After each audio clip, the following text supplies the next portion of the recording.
Here's a standard question in which we can use some trig. A ladder is leading up against a wall. If the ladder is 2.4 meters long and the angle between the ladder and the wall is 22 degrees, how far away from the base of the wall is the bottom of the ladder? Now, the best way to approach problems like these is to break it down and simply start by drawing what information you're giving. So we have a ladder leaning up against a wall, and we also have, obviously, the ground, right?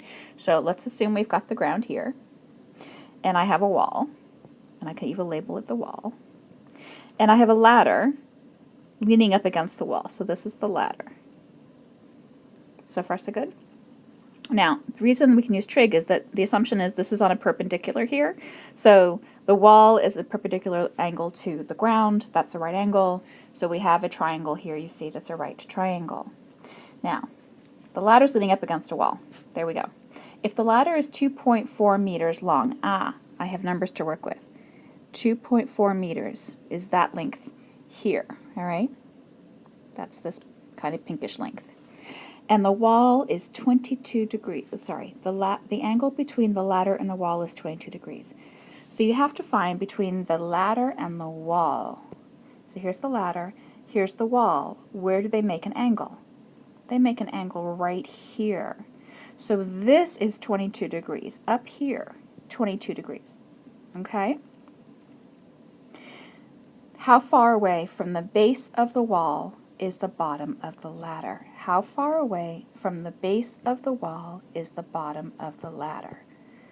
I'll read it one more time. How far away from the base of the wall, here's the base of the wall, right here, right, is the bottom of the ladder? It's saying, what is this? So that is going to be my variable. That's my x. Now I have enough information that I can figure out whether I can use sine, cosine, or tangent to solve this problem.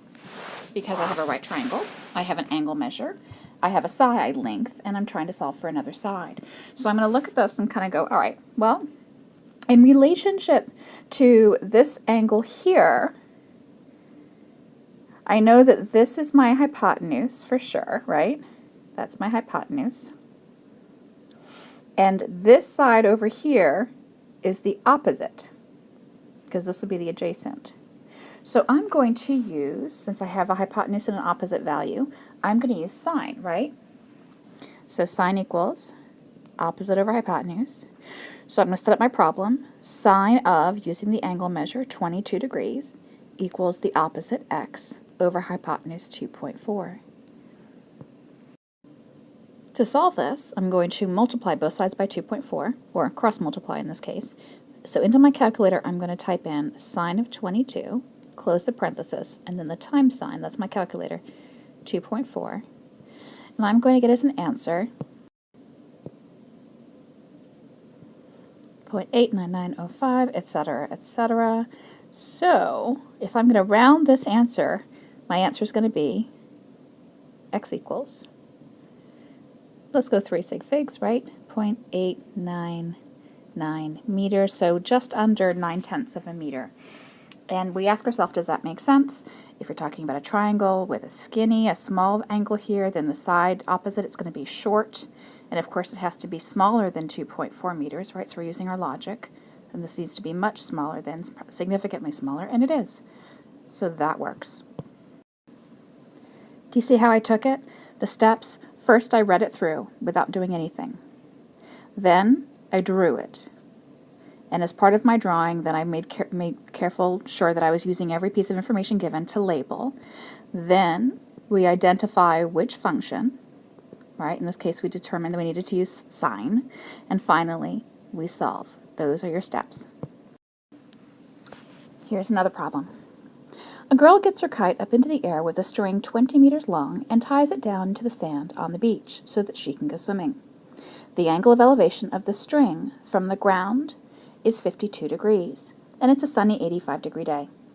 If the string is fully extended, how high off the ground is the kite? So let me work on trying to draw this. A girl gets her kite up in the air. So we have a kite up in the air. She ties it into the sand. So this is the beach. We could use the nice yellow for the beach. Nice sandy beach. Okay, this is my beach. This is her kite, right? We know that the string itself has a length of 20 meters, right? So that's my string. It's attached to the beach. And it says the angle of elevation of the string from the ground. What that means is, what is this measurement here? From the ground up to the string, this is the angle of elevation, right? This is 52 degrees. Now, what about that whole 85-degree thing? It's a sunny 85-degree day. Yeah, we're talking Fahrenheit, which is not as international as we should be. We should be using Celsius. That's irrelevant information being thrown in there to mess you up. So don't let it throw you off. Now, the question is, if the string, not the strong, the string is fully extended, that means the full 20 meters, how high off the ground is the kite? It's not 20 meters off the ground, right? Because notice that it's on an angle. So this is saying, what is the measurement perpendicularly, right? So straight on a 90-degree angle from the ground, what is this? That's the question. How high off the ground is the kite?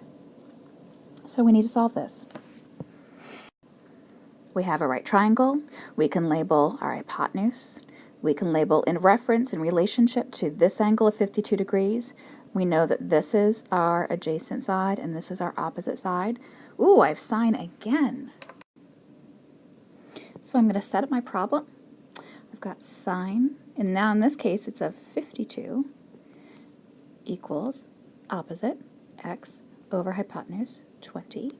I'm going to multiply both sides by 20. I'm going to take into my calculator sine of 52 times 20 will be my x, will give me my x answer, which if rounded I'm going to get equals 15.8 meters. Do my little squiggles, okay?